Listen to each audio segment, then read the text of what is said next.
శ్రీ విష్ణు రూపాయ నమఃశివాయ. ఈ మధ్య నండూరి గారు చాలా బిజీగా ఉండటం వల్ల ఆయన బాధ్యతలు కొన్ని నేను తీసుకోవాల్సి వచ్చింది. అందువల్ల వ్లాగ్స్ చేయలేకపోయాను. మళ్ళీ ఇన్నాళ్లకి వ్లాగ్ చేసే తీరిక దొరికింది. బెంగళూరులో ఈ సిటీ తెలుగు అసోసియేషన్ అనే సంస్థ ఉంది. వాళ్ళు చాగంటి గురువు గారి ప్రవచనం ఏర్పాటు చేశారు. మేము వెళ్ళాము. ఆ ప్రవచనం ఎంతో చక్కగా జరిగింది. ఆ విశేషాలు పంచుకోవడానికే ఈ వీడియో. ఈ కార్యక్రమాన్ని ఎలక్ట్రానిక్ సిటీ అష్టలక్ష్మి ఆలయం బయట ఉన్న ఒక పెద్ద గ్రౌండ్లో ఏర్పాటు చేశారు. మాకు బెంగళూరులో వర్ష ఋతువు మొన్నీ మధ్య ప్రారంభమైపోయింది. పూజా సంకల్పంలో గ్రీష్మ ఋతువు అని చెప్పుకున్న రోజు సాయంత్రం వర్షం మాత్రం పలకరించే వెళ్తోంది. అమ్మో ఎలా అనుకున్నాను నేను. కానీ నిర్వాహకులు ఎంతో చక్కగా ఏర్పాట్లు చేశారు. గ్రౌండ్లో పెద్ద పెద్ద స్తంభాలతో ఒక టెంట్ లాగా వేసి జర్మన్ టార్పాలిన్తో వేల మందికి సరిపోయేలాగా ఒక ఇల్లు లాగా ఏర్పాటు చేశారు. ఎంత వర్షం పడినా ఒక చుక్క కూడా లోపలికి పడకుండా ఉండేలాగా. కానీ అది ఒక ఆధ్యాత్మిక కార్యక్రమం. చెప్పేవారు నిస్వార్థమైన గురువుగారు చాగంటి గారు. మరి ప్రకృతి కూడా సహకరిస్తుంది కదా. ప్రవచనం సమయంలో ఒక చుక్క కూడా వర్షం పడలేదు.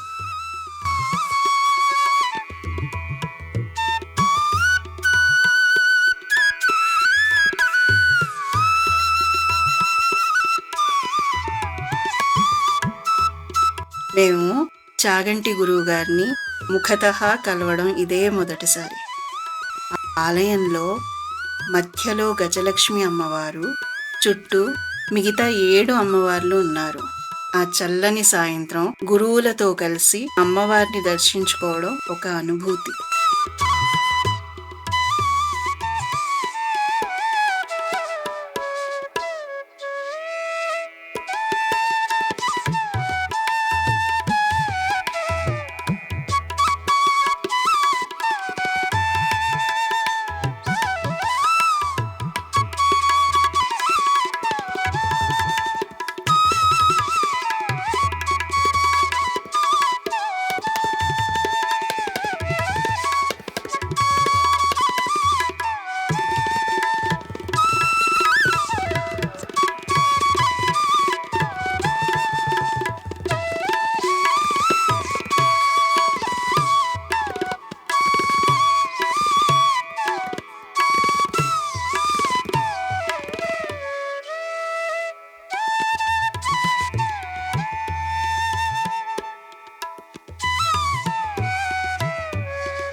వేదిక దగ్గరికి వచ్చాక ఎవరో పురోహితులు చాగంటి గురువు గారికి నమస్కరించి దక్షిణ ఇవ్వబోతే దాన్ని సత్కార్యానికి వినియోగించండి అంటూ సున్నితంగా తిరస్కరించారు గురువుగారు. వారి నిస్వార్థతకి నమస్కారం. నండూరి గారు గురువుగారి జీవితంలోంచి స్ఫూర్తిని పొందిన విషయాల్లో అదొక ముఖ్య విషయం. ఆ సంఘటన తన కళ్ళ ముందు జరగడం చూసి పులకించిపోయారు.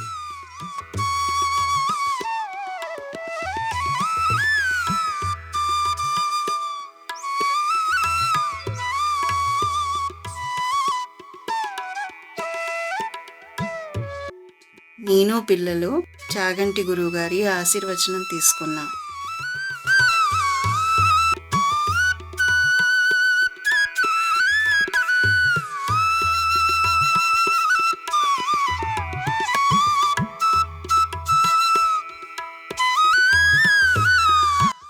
ఆ తరువాత గురువుగారి ప్రసంగం ప్రారంభమయ్యే ముందు నండూరి గారిని వారి గురించి మాట్లాడమన్నారు. నండూరి గారు తన ఛానల్ మొదలు పెట్టేందుకు స్ఫూర్తినిచ్చిన ఒక సంఘటనని చెప్పారు. మేము కాలేజీల్లో ఉన్న రోజుల్లో అప్పుడు ఈ మత మార్పిడి అనేది విజృంభించేసింది. ఎక్కడ పడితే అక్కడికి. మా ఇంటి దగ్గర కూడా సందుల్లోకి వచ్చి విపరీతంగా మతాలు మార్చేసేవారు. అటువంటి సమయంలో సనాతన ధర్మం పంపించిన ఒక కారణజన్ముడు గురువుగారు.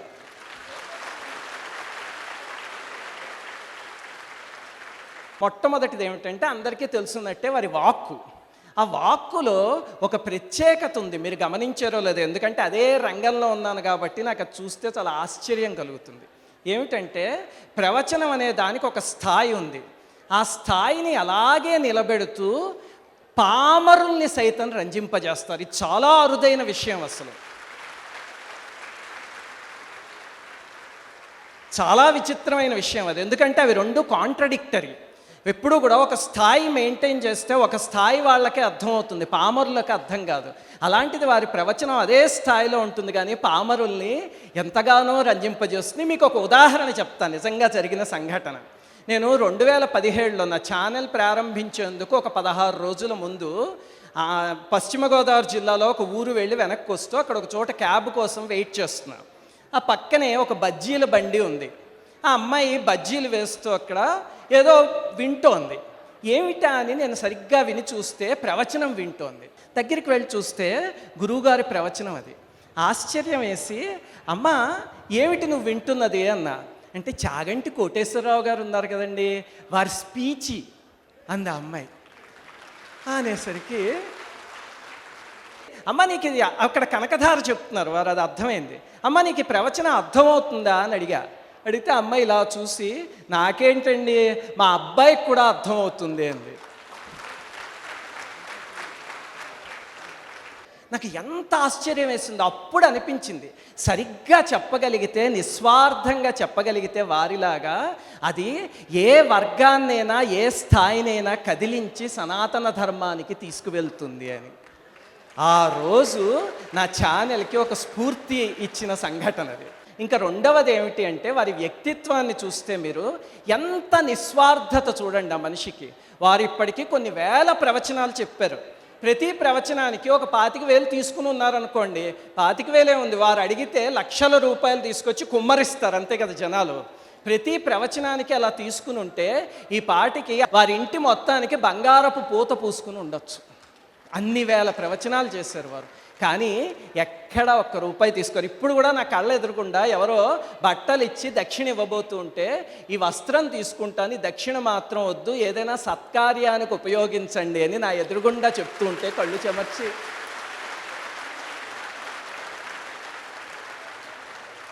కలిపురుషుడు ఎక్కడికి రావడానికైతే భయపడతాడో అలాంటి ఆధ్యాత్మిక సామ్రాజ్యాన్ని నిర్మిస్తున్నారు వారు. ఇంకా అంతకన్నా వారి గురించి ఏం చెప్పగలం. ఆ తర్వాత చాగంటి గురువుగారు దాదాపు 90 నిమిషాలు ప్రసంగించారు.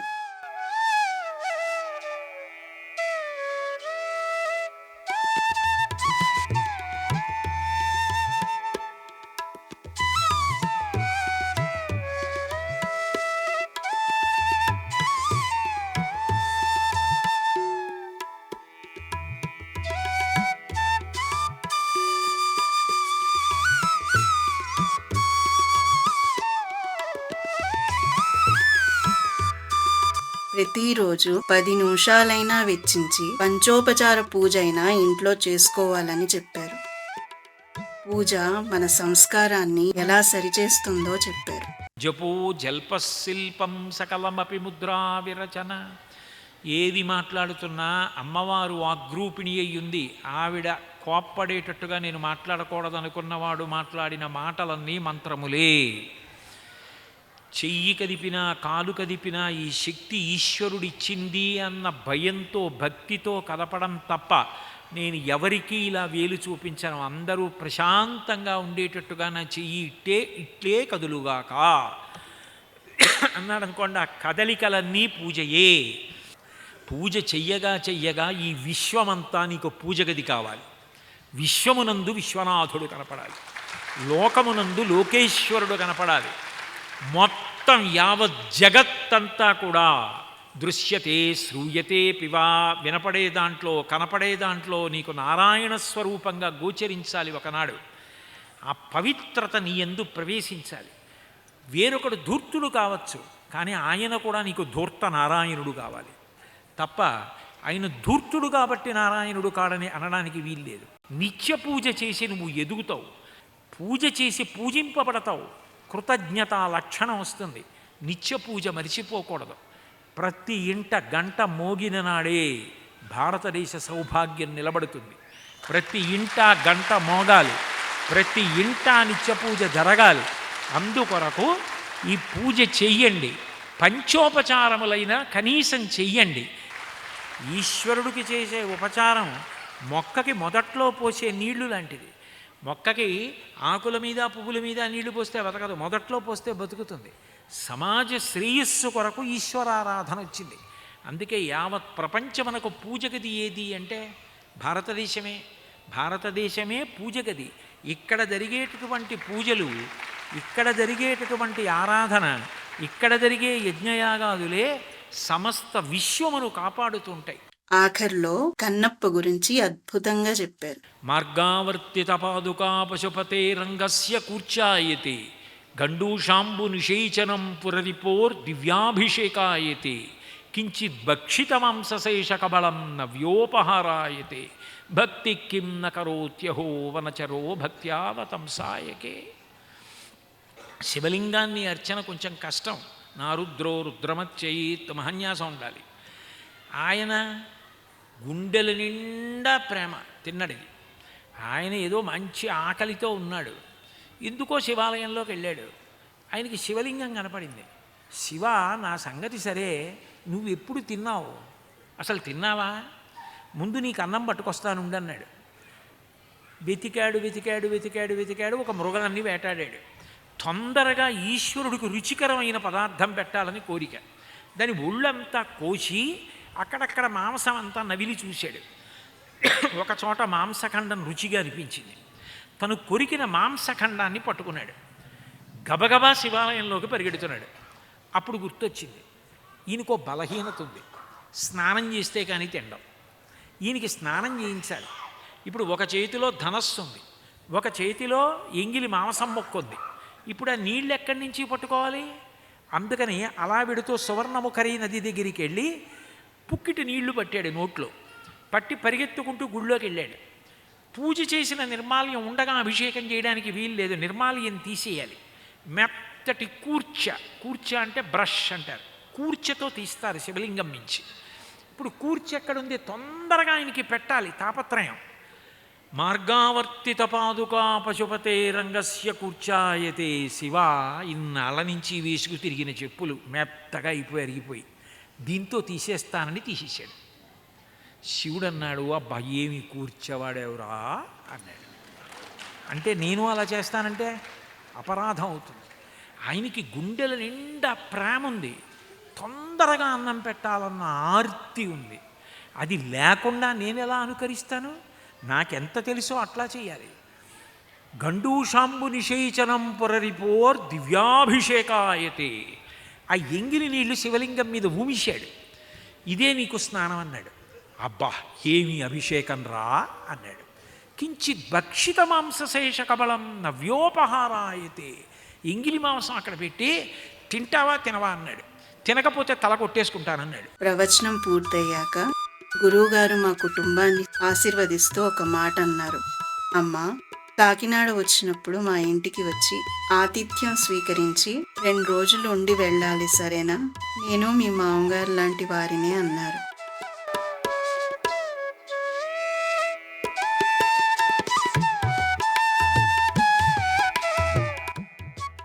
ఆ క్షణం నా కళ్ళల్లో గిర్రున నీళ్లు తిరిగాయి. మా మావయ్య గారు, అంటే నండూరి గారి నాన్నగారు, అచ్చం అదే మాడ్యులేషన్లో మాట్లాడేవారు. మా అత్తయ్య గారు, మావయ్య గారు జీవించున్నంత కాలం నేను ప్రతి ఏడాది పిల్లలతో వెళ్ళి భీమవరంలో చాలా నెలలు ఉండేదాన్ని. ముఖ్యంగా దసరాల్లో అయితే మరీను. ఆ అనుబంధం వల్ల వారు అచ్చం అలాగే మాట్లాడేవారు. చాగంటి గురువుగారు మళ్ళీ అలాగే మాట్లాడటం విని కళ్ళు చెమర్చాయి.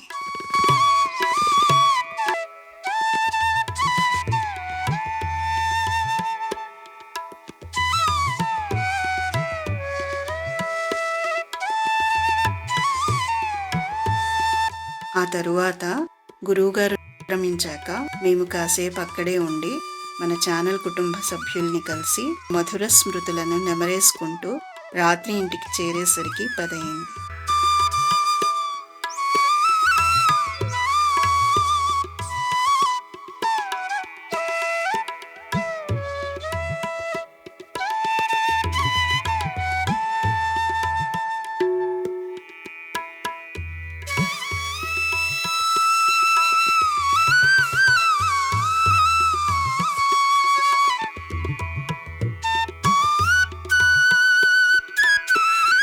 రండి, సద్గురు సన్నిధిలో గడిపిన ఒక చల్లని సాయంత్రం విశేషాలు. మళ్ళీ ఇంకో వ్లాగ్లో కలుసుకుంటాం. శ్రీమాత్రే నమః.